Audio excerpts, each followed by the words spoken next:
Dans le murmure du vent et l'ombre des falaises, un secret attend d'être révélé. Une énigme tissée de silence et d'émotions retenues où chaque détail compte. Avant de commencer, dis-moi en commentaire, d'où écoutes-tu cette histoire et quelle heure est-il chez toi? Prêt, Lee? Entrons dans l'histoire. Le train s'était ébranlé une dernière fois avant de s'immobiliser dans un léger crissement. Hercule Poirot descendit du wagon avec la lenteur d'un homme qui tenait à préserver l'intégrité de chaque pli de son costume.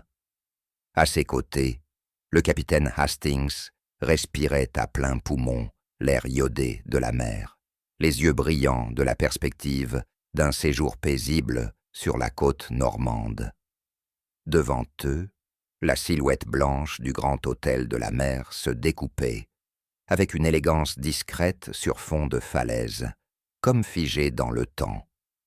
Le hall, vaste et lumineux, accueillait ses hôtes avec une sobriété qui convenait parfaitement à l'idée que Poirot se faisait de l'ordre.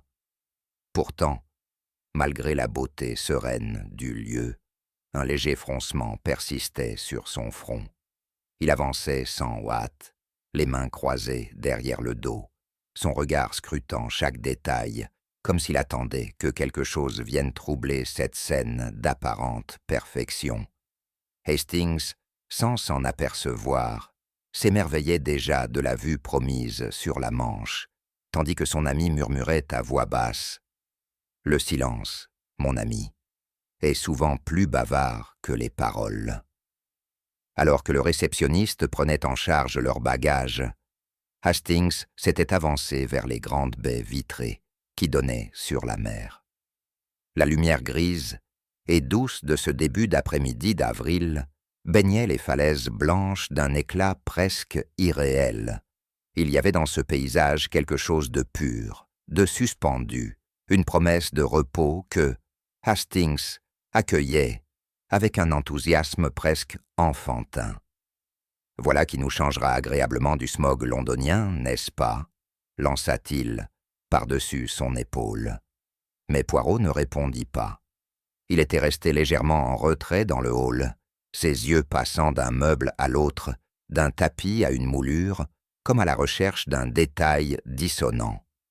Son regard s'attarda brièvement sur le comptoir de la conciergerie, puis sur un fauteuil inoccupé, puis encore ailleurs. Il y avait dans sa posture quelque chose de raide, de tendu, une vigilance muette qui contrastait avec l'ambiance détendue du lieu. Il finit par rejoindre Hastings, le visage impassible, mais ses moustaches légèrement inclinées trahissaient un agacement intérieur que lui seul aurait su nommer. « C'est charmant, n'est-ce pas ?» tenta Hastings. Poirot se contenta de répondre par un très discret hochement de tête. Alors qu'ils s'apprêtaient à gravir les marches menant à leur chambre, Poirot s'arrêta net. Son œil venait de se poser sur un objet laissé à l'abandon, à peine visible à moitié dissimulé derrière le guéridon de la conciergerie.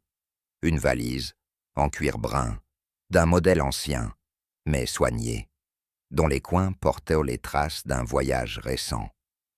Ce qui attira son attention, cependant, n'était pas la valise en elle-même, mais le détail, toujours le détail, du nom inscrit sur l'étiquette attachée à sa poignée.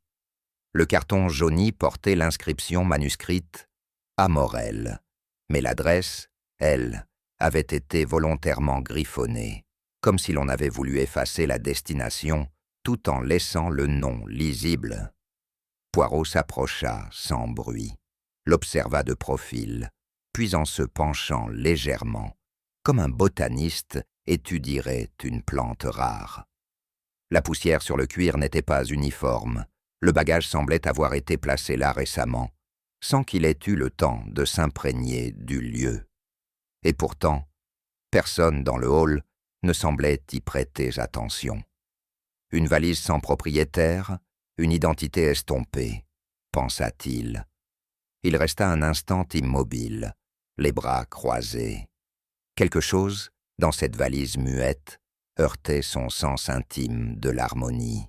Avec la politesse qui le caractérisait, Poirot s'approcha du comptoir et s'adressa au jeune réceptionniste avec une voix posée. « Je me permets, monsieur. Cette valise semble orpheline. Peut-être puis-je vous demander à quel hôte elle appartient ?» Le jeune homme consulta aussitôt le registre, le doigt parcourant les noms soigneusement inscrits. Après une courte hésitation, il répondit « Nous n'avons aucun client du nom de Morel, monsieur. Il est possible qu'elle ait été oubliée par un visiteur ou déposée par erreur. » Poirot fronça à peine les sourcils. « Aucun A Morel prévu pour une arrivée aujourd'hui ou hier ?» Le réceptionniste secoua doucement la tête. « Non, monsieur. » Le détective remercia d'un signe de tête, mais resta pensif. Ce n'était pas tant l'absence du nom qui le troublait, que le fait que la valise fût là, silencieuse et indésirable, dans un lieu régi par des règles strictes de circulation et d'attribution. Il recula d'un pas, observant la scène dans son ensemble, puis rejoignit Hastings d'un pas lent, murmurant presque pour lui-même.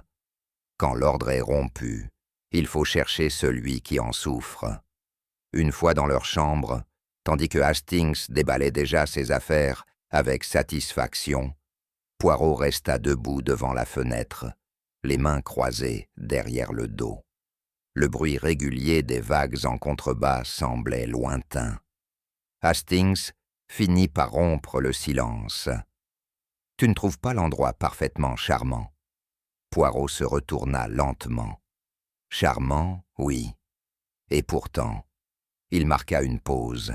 « Il y a, mon ami, un détail qui me trouble profondément. » Hastings, intrigué, se redressa. « Cette valise ?» demanda-t-il. Poirot hocha la tête. Une valise posée sans destination, sans hôte, avec un nom partiellement effacé. Ce n'est pas simplement une négligence, c'est un message, ou plutôt une absence de message qui en dit long.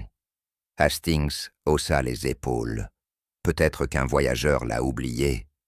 Peut-être, concéda Poirot, mais l'oubli n'est jamais aussi soigneusement effacé. Il s'approcha du lit, prit un moment pour réajuster un oreiller mal placé, puis conclut. Lorsqu'un objet s'est déplacé sans explication, cela trouble l'ordre. Et moi, mon ami, je n'aime pas les troubles silencieux. Le soir tombait lentement sur Étretat, peignant les falaises d'ombres mauves et dorées. Poirot se tenait seul sur la terrasse du salon, immobile, les mains croisées sur sa canne, son regard fixé vers la ligne d'horizon où le ciel rejoignait la mer dans une brume presque argentée. Une mouette tournoyait au-dessus des rochers, poussant de temps à autre un cri bref qui semblait se perdre dans le vent marin. À l'intérieur, Hastings l'observait à travers la vitre, une tasse de thé entre les mains, perplexe. Il connaissait ce silence-là. Ce n'était pas celui du repos, mais de la concentration. Poirot ne s'attardait jamais dans la contemplation gratuite. S'il regardait la mer ainsi, c'est qu'il y cherchait déjà un reflet, une correspondance, un ordre brisé. Hastings murmura presque pour lui-même « Que peut-il bien voir que moi je ne vois pas ?» Il ne reçut pas de réponse. Poirot demeura figé, comme si la mer détenait une clé, et que, parmi les bruits du vent et le cri des oiseaux, une vérité encore floue cherchait à remonter à la surface. Le lendemain matin, Poirot descendit dans le hall avec la même précision méticuleuse qu'à l'accoutumée. Il aborda le directeur de l'établissement, un homme poli, à la barbe grisonnante, nommé Monsieur Delattre. Sous couvert d'un ton mondain, Poirot s'enquit d'un certain Monsieur Morel, dont le nom apparaissait sur la valise abandonnée. Le directeur consulta aussitôt le registre posé sur un pupitre de chêne. Oui, en effet, un certain André Morel. Une chambre lui était réservée depuis 3 jours, mais il ne s'est jamais présenté. Poirot leva un sourcil. « Et personne n'a annulé ?»« Non, monsieur. La chambre a été maintenue jusqu'à hier soir, selon notre procédure. » Il marqua une pause avant d'ajouter « Nous pensions à un contretemps, un malentendu. » Poirot acquiesça lentement, mais son esprit travaillait déjà. Une réservation confirmée, une valise présente. Et pourtant, aucun client. Il remercia M. Delattre avec courtoisie, puis se retira dans le salon. Ce n'était plus une simple anomalie. C'était un trou, discret, mais troublant, dans le tissu ordonné des choses, et cela, pour Poirot, valait davantage qu'une alarme. Il venait de poser le pied sur le seuil du mystère. Ce fut au moment du thé, dans le salon boisé du rez-de-chaussée, que la conversation avec Madame Élise Fontaine prit une tournure inattendue. Elle était assise près de la fenêtre, un châle en cachemire sur les épaules, les yeux brillants d'une flamme presque théâtrale. « André Morel ? Mais bien sûr que je l'ai vu. » Elle sourit en portant sa tasse à ses lèvres. « À la gare, mardi après-midi. Il descendait du train de Paris. » Poirot, qui jusque-là n'avait fait que l'écouter, redressa légèrement la tête. « Vous êtes certaine, madame ?» Elle le fixa avec une intensité presque affectée. Une silhouette très droite, un manteau de laine gris foncé, le regard un peu tourmenté. Elle esquissa un geste vaporeux de la main. Je reconnais ces regards-là. Hastings, assis non loin, échangea un regard sceptique avec Poirot. Aucune autre personne interrogée ne semblait se souvenir d'un homme correspondant à cette description.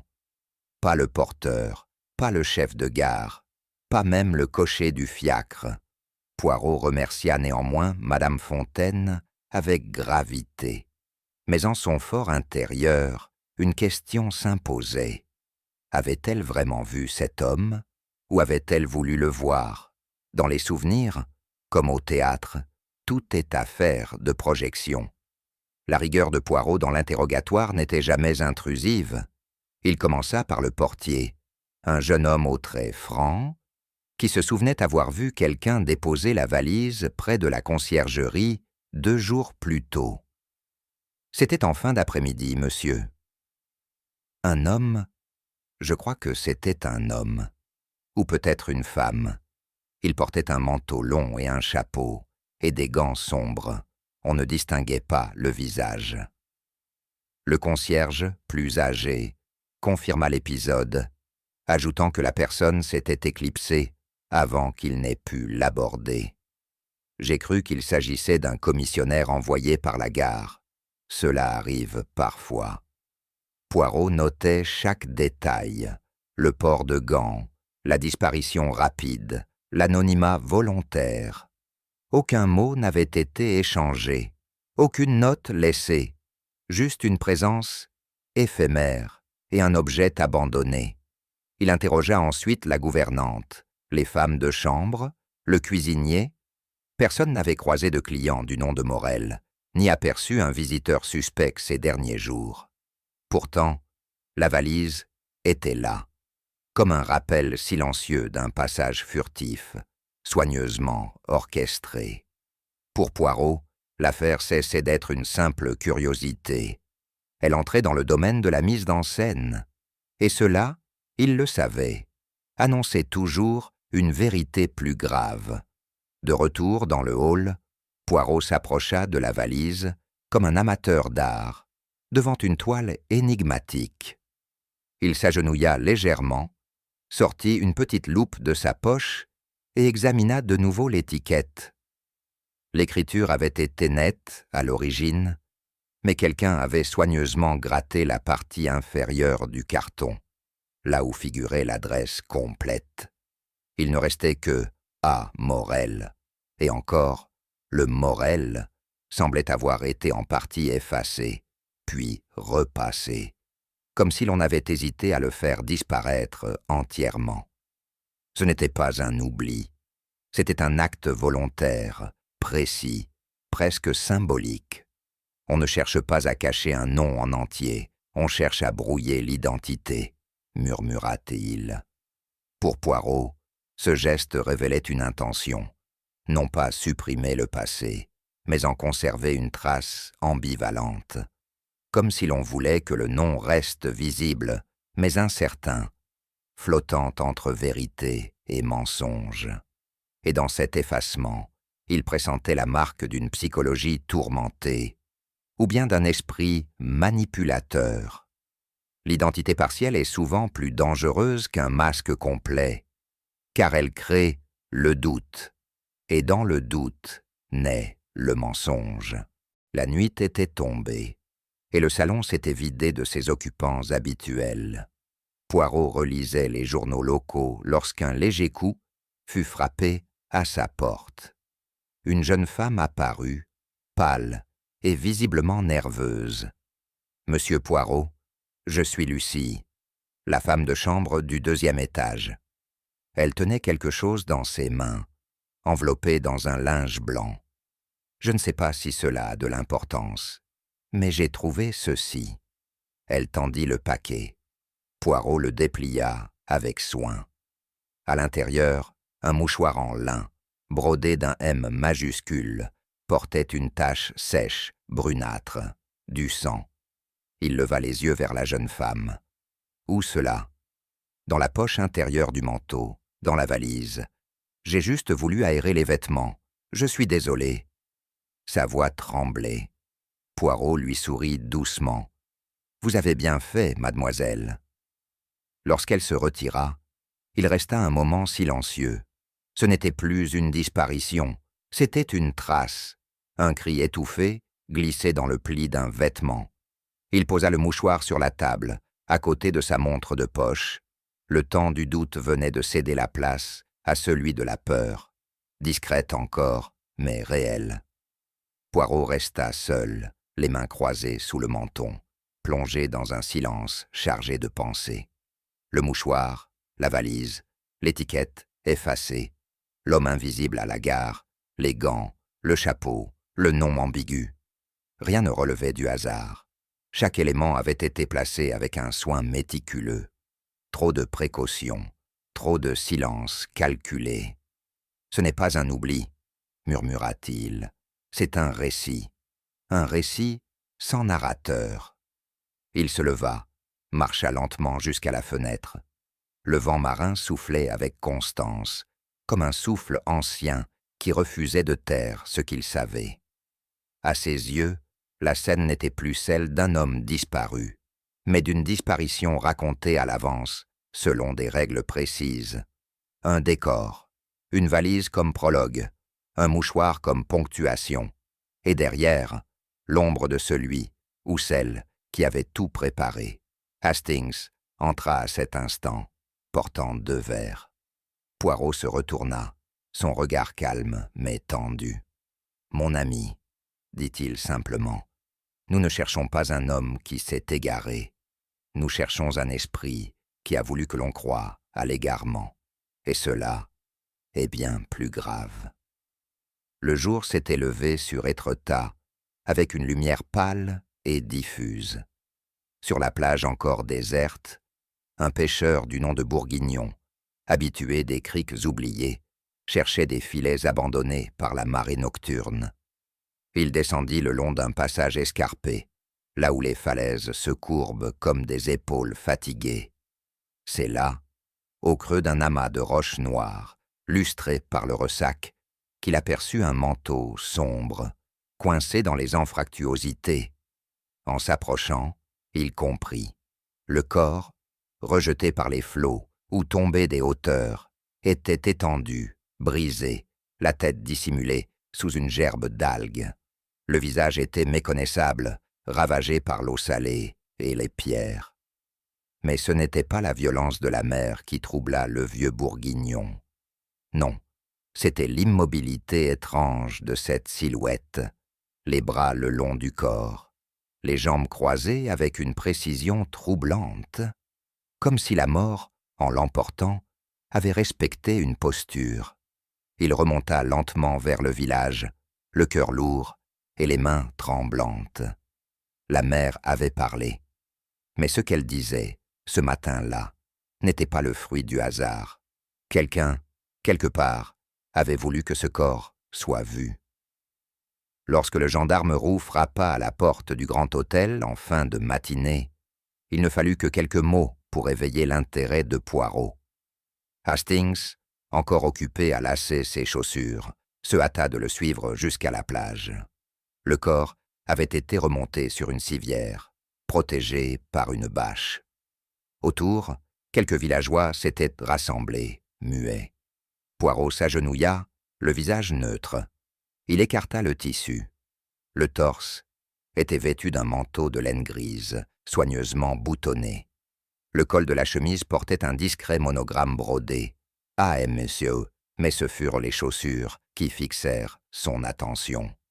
Des lacets, impeccablement noués, avec une symétrie presque géométrique. Il effleura du doigt l'arrangement des poignets, la position des jambes. Rien n'était laissé au hasard. Il se redressa lentement, jetant un regard à Hastings. « Vous voyez, mon ami, le mort, ici, n'a pas résisté. Il s'est laissé poser. » Hastings cligna des yeux. « Vous croyez que quelqu'un l'a mis là ?» Poirot ne répondit pas tout de suite. Il observait déjà la mer, son mouvement régulier, comme s'il cherchait dans la cadence des vagues un indice oublié, un détail, un mensonge. Dans le poste de gendarmerie, les conversations allaient bon train. Le médecin du village, accouru sur les lieux, parlait d'un probable suicide, une chute volontaire, la mer comme ultime refuge. Les agents prenaient des notes, hochant la tête avec gravité. Poirot, en retrait, écoutait sans intervenir. Puis, avec calme, il demanda « A-t-on trouvé une lettre, un mot ?»« Non, rien. Pas de portefeuille non plus. » Il croisa les bras. « Et la position du corps ?» murmura-t-il. Les policiers haussèrent les épaules. Il a dû se tordre en tombant. Poirot secoua la tête avec lenteur. Non, il n'y avait pas de désordre, pas de chaos. Les lacets étaient parfaits, les boutons fermés. Il marqua une pause, puis ajouta « On ne saute pas dans le vide après en avoir soigneusement ajusté son col. » Hastings, en retrait, se souvint alors de la valise, du nom partiel, du silence. Tout devenait soudain moins vague. La théorie du suicide, si réconfortante pour certains, laissait place à quelque chose de plus froid, de plus ordonné, et donc de plus inquiétant. Le retour à l'hôtel fut silencieux, mais à peine le nom de Morel fut-il prononcé par Hastings dans le petit salon de lecture, que Madame Élise Fontaine se figea. Elle tenait une revue entre les mains, qu'elle laissa tomber sans s'en rendre compte. André Morel, sa voix vibrait d'un tremblement soudain. Elle se leva lentement, une main sur sa poitrine. « Vous dites, un corps, retrouvé ?» Poirot s'approcha, tout en douceur. « Vous le connaissiez, madame ?» Elle hocha la tête, puis recula d'un pas, comme si elle repoussait une vision trop vive. « Il y a longtemps, à Paris, nous nous sommes fréquentés, oui. C'était un homme, charmant, trop charmant. » Elle se laissa tomber dans un fauteuil, les yeux humides mais brillants. « Mais cela ne peut pas être lui. C'est impossible. » Poirot, assis en face d'elle, l'observait sans la presser. Il remarquait la précision avec laquelle elle évoquait le passé, et l'empressement à nier le présent. Un parfum de scène, de pause. Il enregistra chaque mot, chaque pause, car parfois, la vérité n'est pas dans ce qu'on dit, elle est dans ce qu'on répète avec trop d'élégance. Au dîner, le docteur Philippe Béraud rejoignit la conversation avec son flegme habituel. Médecin retraité, veuf discret, il était connu pour ses lectures philosophiques et sa voix toujours égale. Lorsque le sujet du corps fut évoqué, il écouta en silence, puis déclara « Il avait, je crois, le visage de quelqu'un qui avait fait la paix avec lui-même. La phrase flotta dans l'air un instant. Poirot pencha légèrement la tête. « C'est une conclusion curieuse, docteur. Vous l'avez vu ?» Béraud sourit faiblement. De loin, mais il y avait quelque chose dans la tension du menton, la position des bras. Cela n'était pas un visage d'effroi. Poirot observe l'homme longuement. Ce n'était pas tant ce qu'il disait qui comptait, mais comment il le disait. Une distance, une analyse presque chirurgicale, et pourtant, sous la surface, une tension retenue. Comme si Béraud savait plus qu'il ne disait, ou qu'il tentait, précisément, de ne pas laisser transparaître ce qu'il ressentait. Poirot enregistra cela aussi, car les silences trop bien rangés sont parfois les cris les plus forts. La nuit tombait sur Étretat, drapant le village d'un voile de brume et de sel. De retour au grand hôtel, Poirot s'adressa calmement au réceptionniste. « Serait-il possible, je vous prie, que la valise oubliée soit montée dans ma chambre ?» L'employé acquiesça sans poser de questions. Poirot monta lentement, pensif. Il ne s'agissait plus d'un objet isolé, mais d'une pièce essentielle, d'un tableau soigneusement composé. Le corps, la mer, le nom, l'absence. Tout formait une ligne claire, presque esthétique, trop parfaite pour être naturelle. Dans sa chambre, il ôta son veston, s'assit devant la table, les mains croisées. Hastings entra peu après, un regard interrogateur dans les yeux. Poirot le regarda sans parler, car il y avait dans cette affaire quelque chose de plus subtil que le crime. Il y avait une volonté d'écrire un crime, et cette volonté-là, il le savait, appartient à ceux qui veulent être crus, mais jamais découverts. La valise avait été déposée au pied du lit, sa présence silencieuse imposant déjà un certain poids dans la pièce. Poirot, méthodique comme toujours, prit le temps d'enfiler des gants fins avant de soulever les loquets. Hastings, assis à proximité, le regardait faire sans mot dire. Il connaissait cette lenteur particulière, cette minutie presque rituelle qui accompagnait toujours les gestes de son ami lorsqu'un objet devenait, dans son esprit, plus qu'un simple accessoire. Le couvercle s'ouvrit avec un soupir discret, et Poirot se pencha. Un manteau plié, une chemise soigneusement roulée, un nécessaire de toilette sobre, mais raffiné. Rien ne semblait porter la moindre tache. Chaque objet fut sorti, disposé l'un après l'autre sur la table basse. Hastings observa. Tout est parfaitement ordonné. Poirot acquiesça sans répondre. Il déplia un petit carnet vide, trouva un ticket au fond d'une poche intérieure, puis découvrit un flacon en verre. Il s'arrêta un instant. Ce n'est pas un bagage abandonné. C'est un récit en miniature, une scène. Et comme toujours dans une scène, il faut trouver le metteur en scène. Il reprit son examen, son regard s'affinant, comme s'il lisait une page invisible écrite entre les coutures. Poirot tendit le billet à Hastings, qui le prit du bout des doigts. Paris, Étretat, date mardi. Et pourtant, Morel était censé arriver jeudi, n'est-ce pas? Hastings fronça les sourcils. Il aurait pu avancer son voyage, mais déjà Poirot secouait doucement la tête. Non, mon ami. Cela supposerait qu'il ait ensuite oublié d'annuler sa réservation, et surtout qu'il ait voyagé sans jamais se présenter. Cela n'a guère de logique. Il reprit le billet et le tourna entre ses doigts. Le papier était légèrement froissé, mais intact. L'heure était barrée d'un trait noir. « Ce détail-ci est intéressant, » murmura-t-il. Hastings s'approche. « Qu'en concluez-vous » Poirot ne répondit pas immédiatement. Il plaça le billet à côté du carnet vide, comme pour tester une correspondance.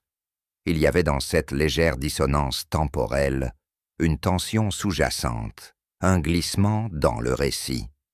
Quelqu'un, quelque part, voulait que l'on croie à une chronologie, mais les petites erreurs, les silences entre les dates, parlaient plus fort que n'importe quelle version officielle.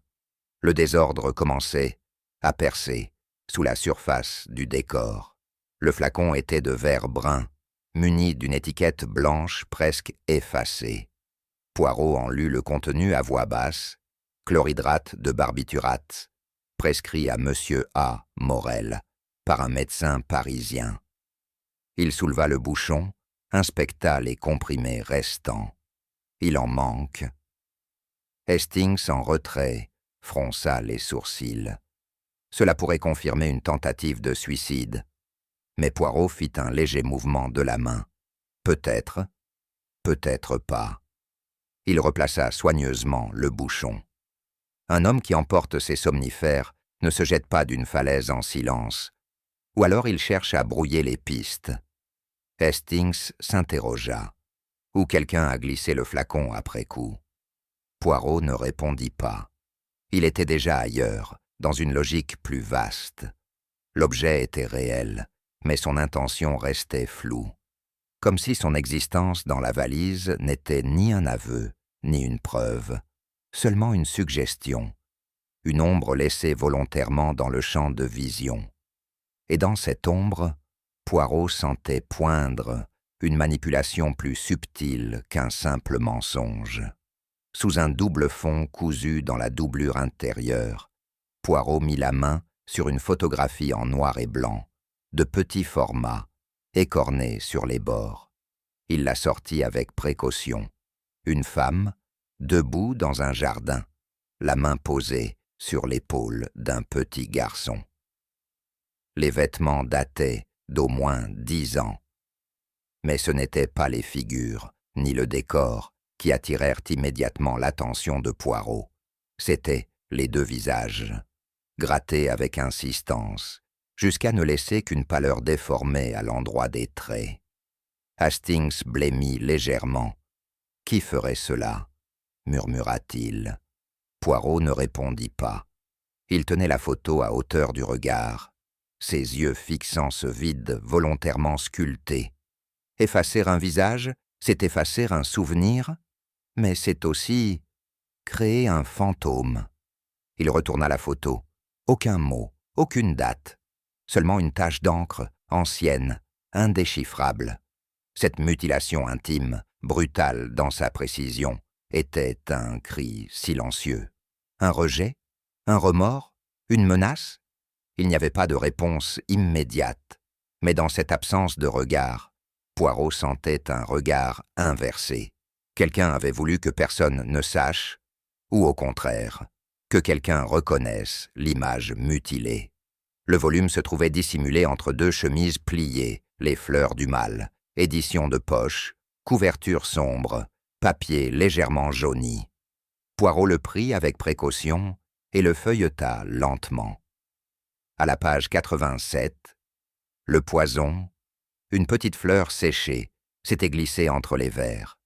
Une violette, parfaitement aplatie, brunie par le temps, et pourtant intacte. Hastings haussa les épaules. Une vieille marque-page. Poirot secoua la tête. Non, mon ami.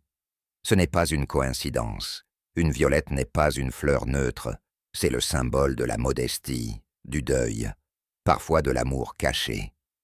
Il relut silencieusement quelques lignes du poème, puis referma le livre. On ne place pas une violette entre deux pages sombres par hasard. Hastings s'approche.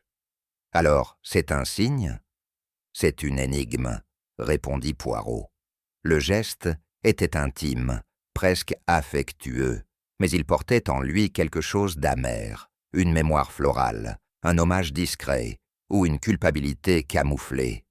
Dans le langage des fleurs, la violette n'est jamais un message direct. Elle est une confidence tue. Et celui qui l'a glissée ici voulait qu'elle soit retrouvée. Poirot reprit l'étiquette de bagage et l'approcha de la lumière. Elle portait le cachet d'une petite gare située à l'est de Paris, une gare secondaire, sans rapport apparent avec la ligne directe vers Étretat. Il la compara au billet de train. La contradiction était subtile, presque invisible à l'œil non averti. Le billet dit « Montparnasse ». L'étiquette dit « Gare de l'Est ». Deux histoires différentes. Hastings cligna des yeux. Une erreur, peut-être? Non. Une dissonance volontaire, une fausse piste. Le ton de Poirot était presque doux.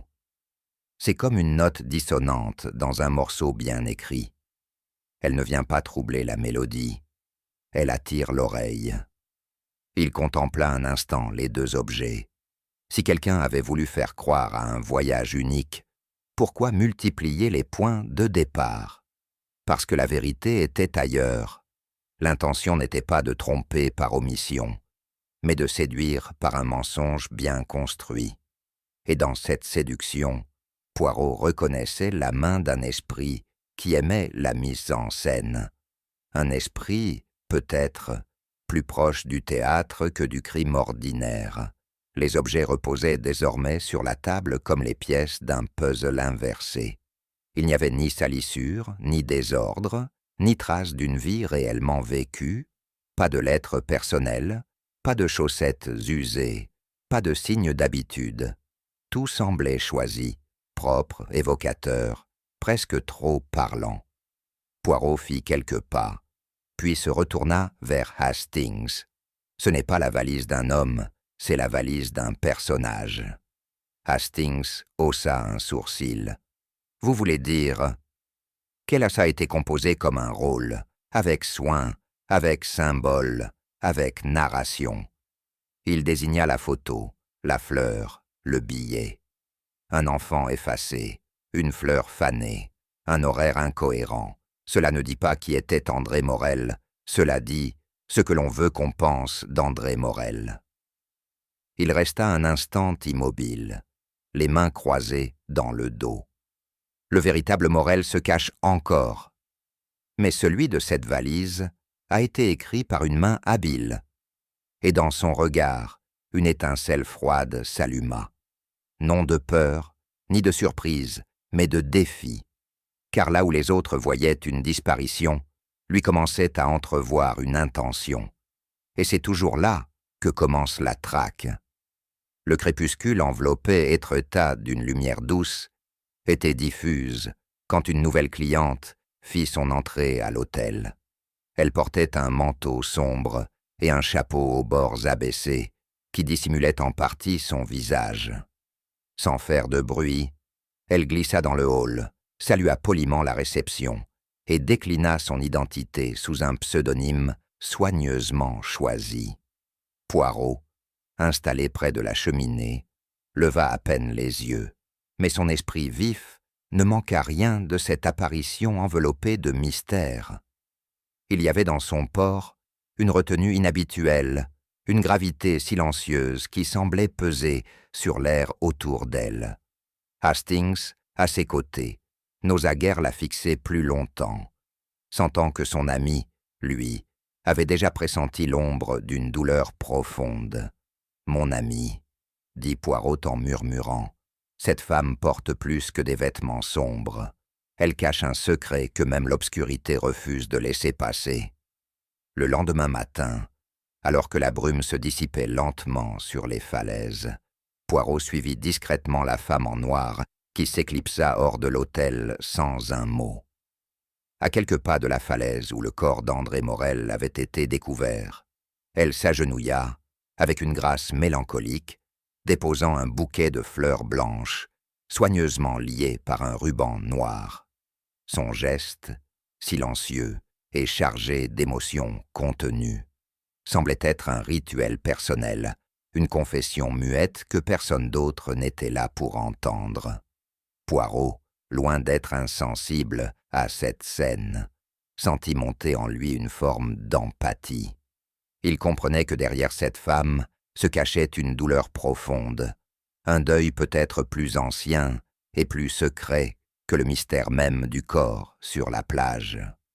Il se surprit à penser que, parfois, le vrai poids d'un crime ne réside pas dans le geste de mort, mais dans le silence qui le suit.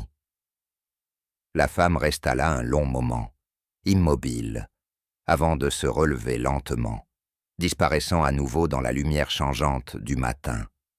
Plus tard dans la matinée, Poirot trouva la femme dans le jardin clos de l'hôtel, assise sur un banc isolé, les mains jointes sur ses genoux, le regard perdu dans le vide. Il s'approcha avec la douceur et la patience qui lui étaient propres. « Madame, dit-il avec respect, il y a parfois des fardeaux que l'on ne peut porter seul. Parler peut alléger ce poids, même un peu. » Elle le regarda, hésitante, avant que ses lèvres ne se desserrent en un murmure fragile. « J'ai eu un fils, dit-elle, la voix brisée par l'émotion retenue. Un enfant que j'ai aimé d'un amour que je croyais infini.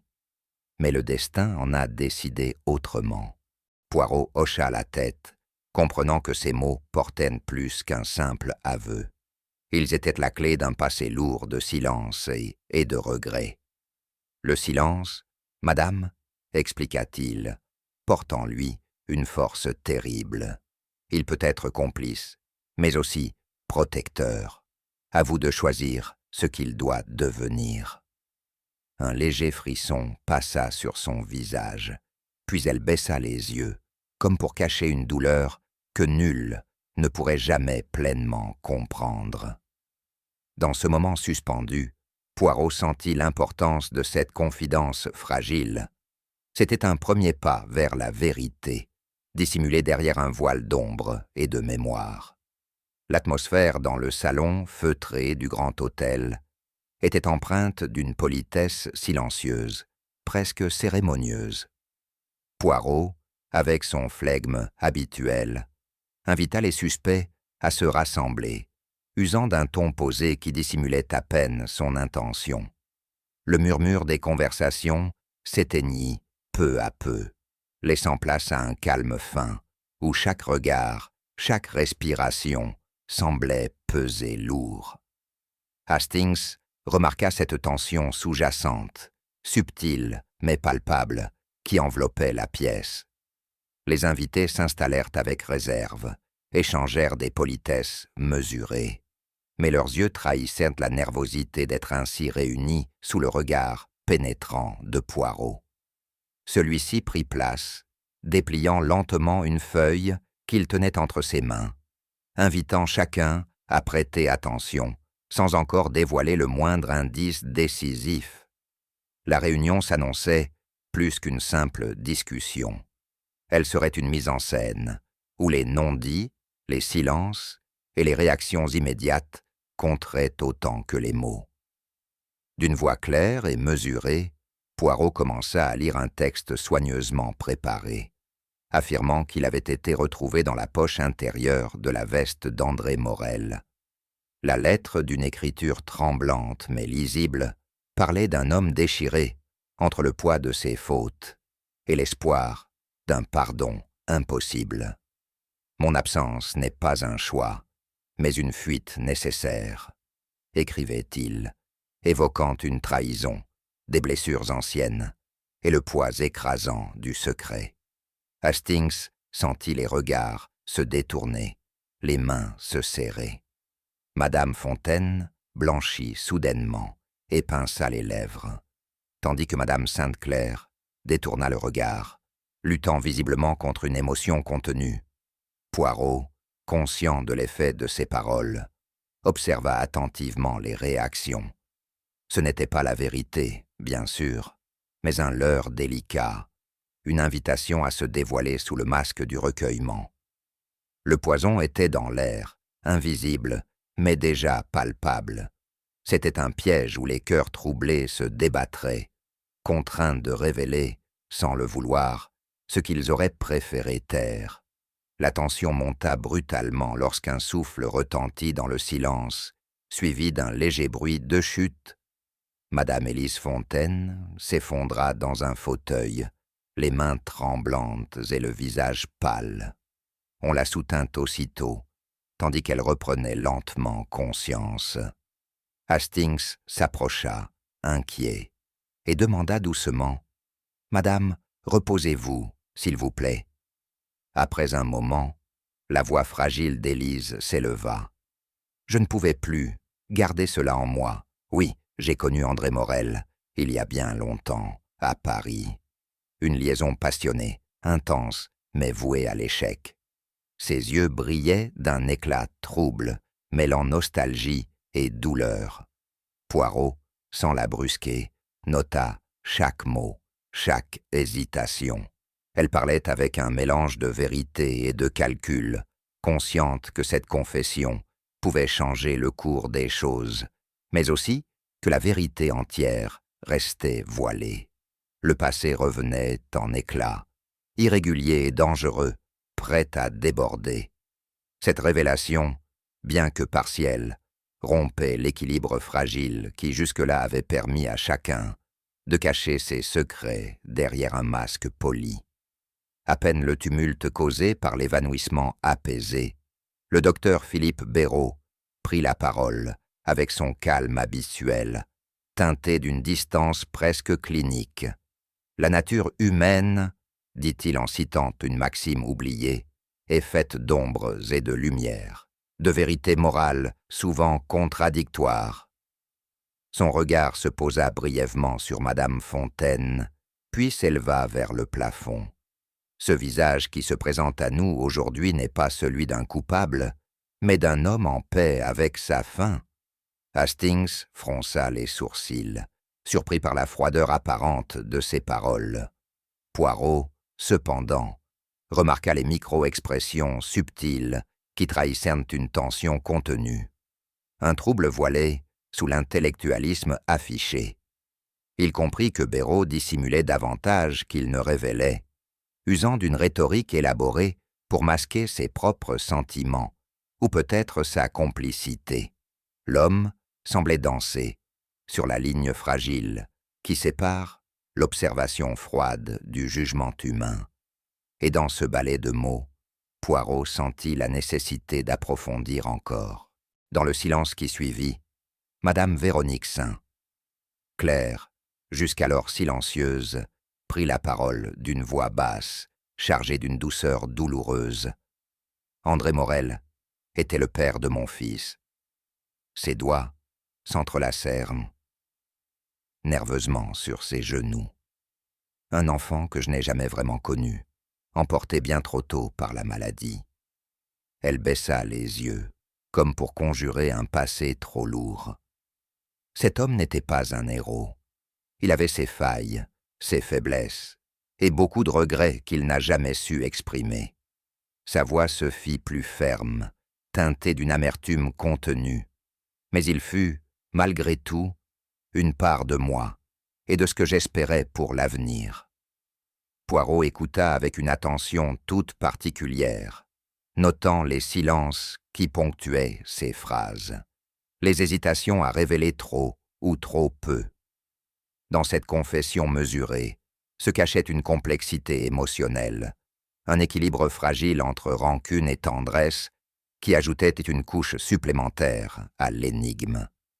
Le passé de Morel se dévoilait peu à peu, non comme une histoire linéaire, mais comme un patchwork de vies entremêlées, chacune portant sa part de douleur. Une fois les invités dispersés, Poirot s'installa dans son fauteuil, les mains jointes, son regard perdu dans la danse lente des flammes de la cheminée. Il remonta le fil des confidences, des réactions, des silences. 3 histoires se croisaient, tissées de secrets, de douleurs anciennes et de rancunes larvées.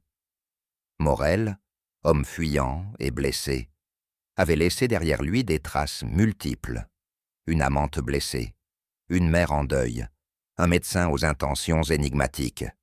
Poirot reconnut dans leur récit non pas la vérité simple, mais une symétrie psychologique où chaque personnage, volontairement ou non, contribuait à façonner la légende de Morel. Leur passé commun était une scène sur laquelle jouaient des émotions complexes, une pièce à plusieurs actes, où la rancune, la nostalgie et le pardon restaient entrelacés.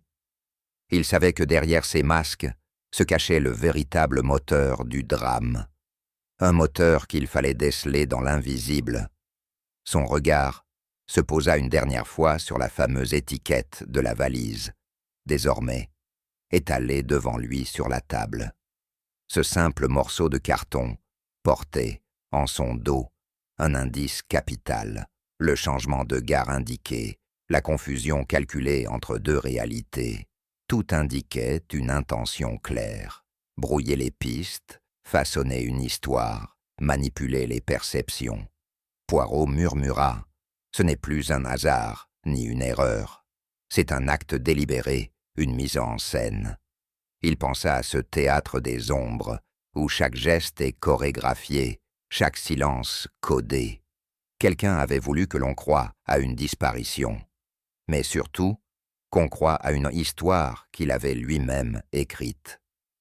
Ce faux récit, cette légende fabriquée, constituait le cœur du mystère. Pour Poirot, il ne restait plus qu'à découvrir qui, parmi ceux-là, était à la fois auteur et metteur en scène. Un rôle qu'il savait dangereux, mais fascinant.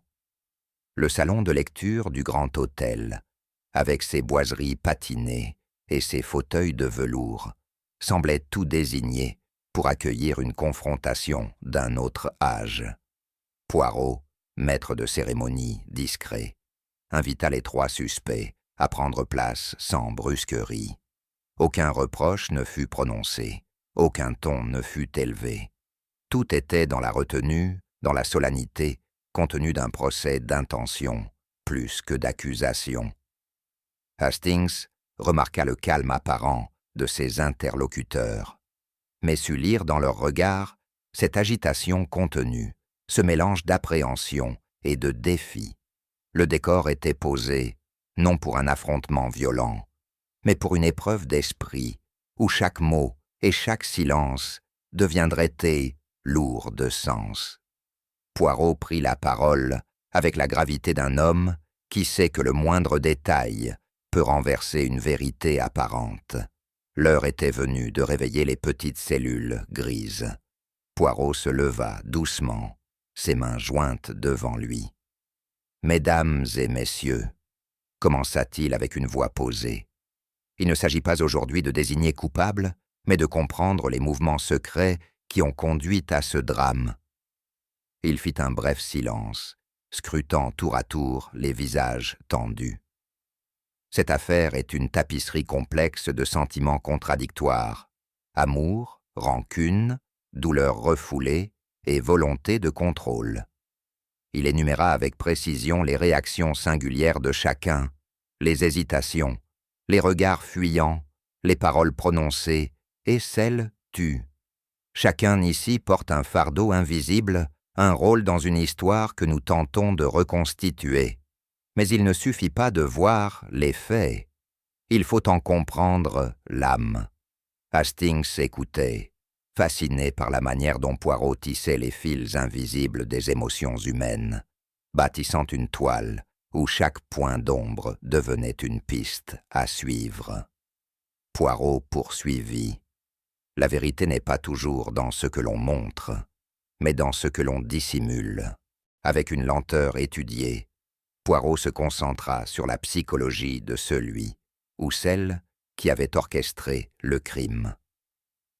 Le meurtrier que nous cherchons, dit-il, n'est pas simplement un exécutant d'une colère ou d'une vengeance.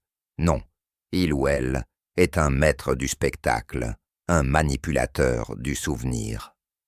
Il expliqua comment cette personne avait su modeler la perception des autres, sélectionner les détails à exposer, ordonner les faits comme on met en scène une pièce de théâtre.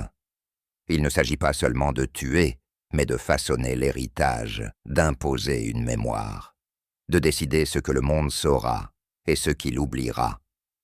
Poirot dressa un portrait précis, soulignant la nécessité d'une discipline extrême, d'un goût pour la mise en scène et le contrôle absolu des apparences. Hastings, en l'écoutant, comprit que le meurtrier ne serait pas un être banal, mais quelqu'un d'intelligent, de calculateur, habité par une obsession profonde du pouvoir psychologique. Un portrait qui semblait s'adresser à l'un des trois présents, dans un silence pesant. Poirot posa son regard perçant sur Madame Fontaine, qui demeurait immobile, les mains croisées sur ses genoux, le visage impassible, mais les yeux légèrement rougis. « Madame Fontaine, commença-t-il avec douceur, votre histoire est celle d'une femme dont l'orgueil a été blessé, dont le cœur a été trahi. » Il évoqua son passé avec Morel, la passion interrompue, la rancune tenace. Vous n'avez pas supporté que Morel puisse disparaître sans laisser de traces, sans que l'on sache la vérité sur lui. Vous avez voulu, à votre manière, contrôler son souvenir, écrire sa fin selon votre volonté. Hastings sentit dans la voix de Poirot une absence de jugement dur. Il ne parlait pas de malveillance, mais d'une douleur détournée, d'un désir presque humain de reprendre le contrôle sur un passé incontrôlable. Cette blessure, madame, vous a poussé à commettre un acte terrible, mais parfaitement calculé. Lentement, Poirot déplia le fil des événements tels qu'il les percevait, les détaillant avec précision, sans une once de hâte. Vous avez utilisé le chloroforme, madame, pour endormir Morel, le plongeant dans un sommeil dont il ne devait pas se réveiller. Il poursuivit en décrivant comment le corps avait été disposé au pied des falaises, la posture minutieusement choisie, presque poétique, pour évoquer un suicide romantique. La valise, elle aussi, n'était pas un simple contenant. Chaque objet, chaque détail a été placé pour raconter une histoire, celle d'un homme brisé par l'amour, fuyant ses démons jusqu'à sa fin. Poirot posa une main sur la table, son regard traversant ses interlocuteurs. Mais cette histoire, madame, est une fiction, une pièce que vous avez écrite avec soin, en espérant que le monde entier en croirait le scénario. Hastings, ému par la profondeur de l'analyse, comprenait que derrière cette froide reconstitution se cachait une tragédie humaine, complexe et douloureuse. Pour conclure, Poirot s'approcha de la valise posée sur la table et avec un soin infini souleva l'étiquette en cuir qui recouvrait une seconde, plus ancienne, aux lettres presque effacées. Un silence respectueux s'installa dans la pièce, alors qu'il dévoilait ce secret à peine voilé. Le nom de Madame Élise Fontaine. Il murmura, non sans une certaine gravité. Voici la signature invisible de la vérité, cachée sous le masque de l'illusion. La révélation faisait écho à toute l'enquête, confirmant que derrière la mise en scène sophistiquée, c'était bien elle, maître d'orchestre et actrice principale, qui avait façonné ce drame. Aucun cri, aucun éclat, seulement cette constatation sobre qui scellait le destin de tous. Poirot croisa les mains, avec la certitude tranquille de celui qui a dénoué l'écheveau des mensonges. L'arrestation de Madame Fontaine fut un acte d'une rare discrétion. Ni éclat de voix, ni attroupement curieux, simplement quelques policiers en uniforme qui vinrent frapper à la porte de sa chambre avec une politesse solennelle. Elle ne fit aucune résistance, et ses gestes demeurèrent mesurés, presque résignés. Poirot, observant la scène depuis le salon, ne ressentit aucun triomphe. Il y avait dans ce moment une lente chute, une transition silencieuse entre l'illusion et la réalité. Le poids de la vérité pesait désormais sur les épaules de cette femme qui avait si longtemps manié le secret et le mensonge avec une précision de maître d'orchestre. Hastings, à ses côtés, échangea un regard chargé de questions, mais Poirot resta immobile, calme, le visage empreint d'une gravité contenue, comme s'il saluait non pas une victoire, mais une fin inévitable. Le jour naissant teintait la mer d'une palette de gris et d'or fragile. tandis que Poirot et Hastings s'avançaient lentement sur le sentier escarpé qui surplombait les falaises d'Étretat. Le vent frais portait avec lui l'odeur salée de l'eau, et le bruit des vagues résonnait comme une mélodie lente et inéluctable. Dans ce paysage silencieux, les pensées de Poirot s'ordonnaient avec la même patience que ses pas réguliers. Il ne parlait pas, laissant à Hastings le soin de rompre le silence. La mer, en contrebas, semblait retenir son souffle, comme pour accompagner le déroulement paisible, mais inexorable, d'une vérité trop longtemps cachée. Dans cette solitude partagée, les questions demeuraient suspendues, mais déjà le poids de ce qui avait été découvert s'imprégnait dans l'air frais du matin, invitant à la méditation. En marchant lentement, Poirot laissa sa voix s'élever, posée, presque philosophique. Ce crime, mon ami, n'est pas né d'une simple cruauté. Non, il est l'œuvre d'une main qui cherchait à contrôler le récit, à orchestrer une émotion. Hastings écoutait, intrigué par cette distance, cette analyse presque distante. La mise en scène est aussi importante que l'acte lui-même. La victime n'a pas seulement été supprimée, elle a été transformée en symbole. Poirot fit une pause, puis reprit. Ce théâtre macabre naît souvent de la ruine intérieure, de blessures que l'on ne sait pas penser, autrement que par la manipulation. Le meurtrier ne voulait pas seulement tuer, il voulait aussi raconter une histoire, sa propre version de la douleur et du pardon. Il regarda l'horizon, son regard empli d'une douce tristesse. C'est une forme d'art tragique, mais aussi un cri d'âme, un aveu déformé. Hastings comprenait que dans cette perspective, le crime devenait plus qu'un acte. Il devenait une confession silencieuse. Hastings, le visage encore empreint de l'émotion récente, osa enfin briser le silence. « Et toi, Poirot, ressens-tu de la pitié pour elle ?» Le détective se tourna lentement vers lui, ses yeux calmes, empreints de sagesse. « Non, mon ami. » Un léger soupir échappa à ses lèvres. La pitié, c'est parfois un luxe que nous ne pouvons pas nous permettre quand la vérité nous regarde en face. Ce que je ressens, c'est le poids de la compréhension. Hastings fronça les sourcils, cherchant à saisir pleinement cette nuance. Compréhension, pas pardon? Compréhension, oui. Le monde est fait d'ombres et de contradictions.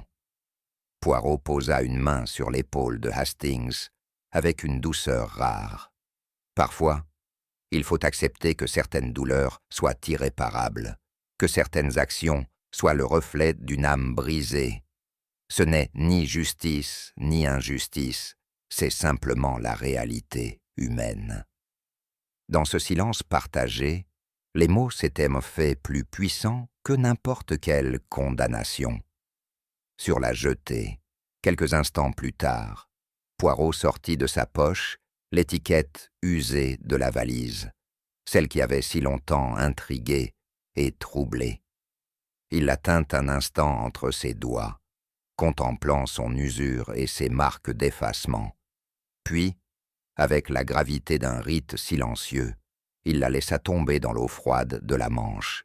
L'étiquette tourbillonna, emportée par le courant, s'enfonçant peu à peu dans les profondeurs. Hastings, à ses côtés, observa ce geste avec une émotion contenue. « Ainsi disparaît le mensonge », murmura Poirot. Ou plutôt, le voile que l'on a voulu jeter sur la vérité. La mer avala le petit morceau de carton, emportant avec lui le faux récit, la fiction patiemment construite. Il n'en restait désormais que la mémoire fragile des vivants et la quête inlassable de ceux qui cherchent à rétablir l'ordre. Alors que le soleil montait doucement, inondant la côte d'une lumière nouvelle, Poirot reprit sa marche le long du rivage, seul avec ses pensées. Il n'y a pas de vanité plus grande, Hastings, répéta-t-il sans se retourner, que celle de croire que l'on peut éditer le passé, réécrire les souvenirs à sa guise. Hastings le suivait en silence, son esprit tourné vers ces mots lourds de sens. Le passé, avec toutes ses blessures et ses mystères, reste immuable. Il peut être caché, déformé, mais jamais effacé. Et c'est précisément cette irréversibilité qui confère à chaque geste, chaque mensonge, sa terrible portée. Dans ce silence, Hastings sentit la dignité du poids que portait Poirot. Un poids fait non de jugement, mais d'acceptation profonde. Ils poursuivirent leur marche, enveloppés dans le murmure du vent et le chant éternel des vagues, laissant derrière eux une histoire close, mais dont les résonances perdureraient longtemps encore. La vérité, fragile et complexe, se cache souvent derrière les apparences les plus soignées. Et vous, auriez-vous su déjouer les ombres avant qu'elles ne se referment? Partagez vos pensées en commentaire, aimez cette histoire, abonnez-vous pour en découvrir d'autres et faites-la voyager parmi vos amis passionnés. Que chaque mystère éveillé soit une lumière dans l'obscurité et que le silence révèle toujours ce que les mots taisent.